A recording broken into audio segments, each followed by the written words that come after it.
नर्मदा नदी की कोई आध्यात्मिक वैल्यू है?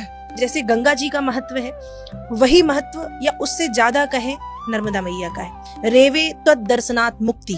नर्मदा मैया में स्नान करने की जरूरत नहीं है, आप सिर्फ दर्शन करें और मुक्त हो जाएंगे। नर्मदा के तट पे जो कंकड़ हैं, उन कंकड़ों को शंकर कहा जाता है। और ऐसा क्यों? एक बार नर्मदा मैया ने तपस्या की, और जब तपस्या की तो भगवान भोलेनाथ प्रकट हुए। तो नर्मदा मैया ने कहा कि मैं चाहती हूँ कि जो महत्व गंगा जी का है वो महत्व मेरा भी हो। मैं आपको वरदान देता हूँ कि आपके दर्शन से मुक्ति है, और आपके जल में जो कंकड़ पाए जाएंगे, पत्थर पाए जाएंगे, वो शंकर कहलाएंगे। मतलब निकालो, घर ले जाओ और पूजो। तो नर्मदा का कंकड़ कंकड़ शंकर है, और नर्मदा मैया भगवान शिव की ही पुत्री है। भोलेनाथ किसी पर्वत पे बैठ के तपस्या कर रहे थे, उस समय उनके पसीने से नर्मदा मैया की उत्पत्ति हुई है। तो इनका एक नाम शांकरी भी है, शिव सुता, शिव की पुत्री।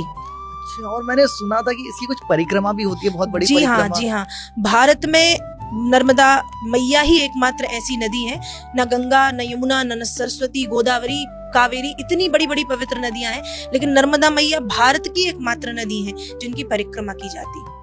और सिर्फ परिक्रमा नहीं, आपको सुन के आश्चर्य होगा, वास्तव में जो लोग भाव से परिक्रमा नर्मदा मैया की करते हैं, उनको एक बार भगवान भोलेनाथ का अनुभव होता है उस परिक्रमा के दौरान। आपको लगेगा कि आपने शिव का दर्शन किया है। आपको यह भी पता होगा कि नर्मदा जी उल्टी बह रही हैं, नर्मदा जी पूर्व से पश्चिम जा रही हैं। इसकी भी एक कथा आती है। बताइए बताइए। इसकी कथा ये आती है कि नर्मदा जी का विवाह होना था सोनभद्र से।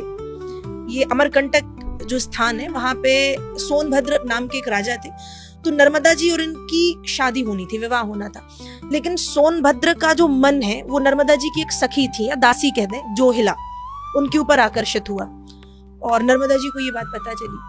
तो उस दिन से नर्मदा जी ने कुंवारी रहने का मन बनाया कि मैं कुंवारी रहूंगी, और उल्टी दिशा में नर्मदा जी वही है कि मैं मुड़ के नहीं देखूंगी। तो हर नदी बंगाल की खाड़ी में जाके गिरती है, नर्मदा जी खंबात की खाड़ी में जाके गिरती है। आज हम कोई काम जब शुरू करते हैं तो सबसे पहले नर्मदा मैया से ही शुरू करते हैं। किसी का विवाह होगा तो नर्मदा जी को कार्ड जाएगा, किसी के यहाँ कोई कथा है, आयोजन है, तो नर्मदा मैया को कार्ड होगा, मुंडन है तो नर्मदा के तट पे हो जाते हैं, जनेऊ संस्कार है तो नर्मदा मैया के तट पे होते हैं।